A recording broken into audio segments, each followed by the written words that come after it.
کتب پہ اس کے تعلق سے اللہ اپنی ذات کو منسوخ کر دیتا ہے. چنانچہ آئیے پھر قرآن کہہ رہا ہے فَسَوْفَ يَأْتِي اللَّهُ بِقَوْمِهِ.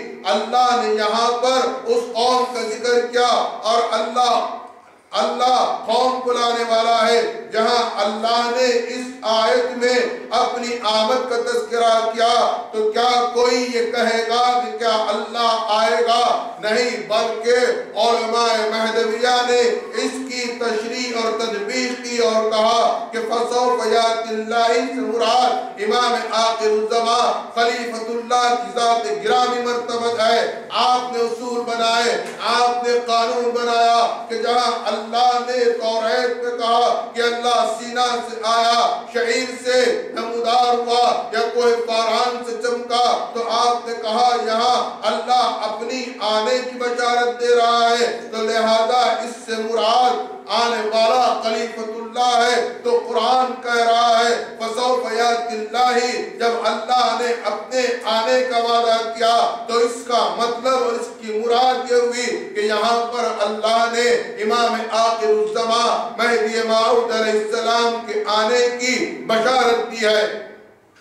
لہذا جس قانون کے تحت آپ گفتگو کرتے ہیں اسی قانون کے تحت اگر ہم بات کریں تو کہتے ہیں کہ یہ غلط ہے. اس آیت کا مصداق حضرت ابوبکر صدیق رضی اللہ تعالی عنہ ہے. لیکن آپ غور کریں کہ جب یہ آیت نازل ہو رہی تھی حضرت ابوبکر صدیق اللہ کے رسول کے ساتھ موجود تھے اور اللہ آنے کی بات کر رہا ہے، موجود رہنے کی بات نہیں کر رہا ہے.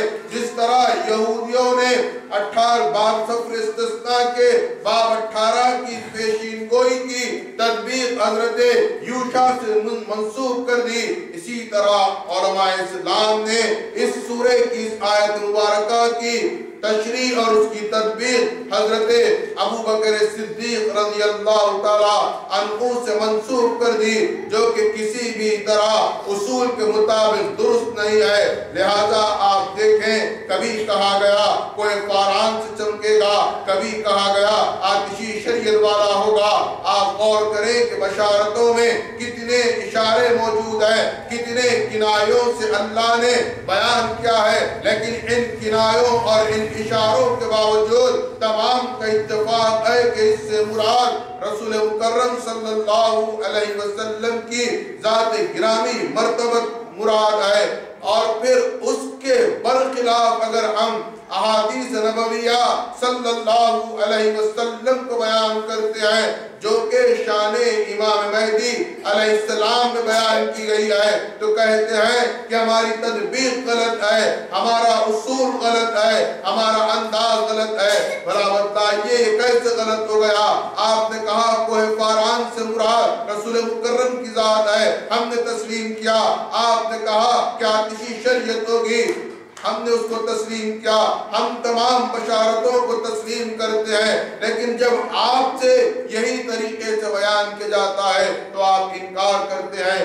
آپ غور کریں کہ توریت اور انجیل میں اللہ کے رسول کا تذکرہ جہاں پر بھی کیا گیا ہے تو اس میں کہیں پر کسی بھی بشارت میں نام محمد کے ساتھ اللہ نے بشارت نہیں دی ہے، بلکہ کہا گیا تو کبھی احمد نام کا استعمال کیا گیا، کبھی ماہی نام کا استعمال کیا گیا، کبھی نبی الملاحم کے نام سے یاد کیا گیا، کبھی العفو کہا گیا، کبھی الغفور کہا گیا، کبھی القیم کہا گیا، کبھی بازیال کہا گیا، کبھی مشقہ کہا گیا. تو کبھی اللہ نے رسول مکرم کو احمد الظہو کہا، تو کبھی اللہ نے اپنے رسول کے متعلق دیگر ناموں کا تذکرہ کیا.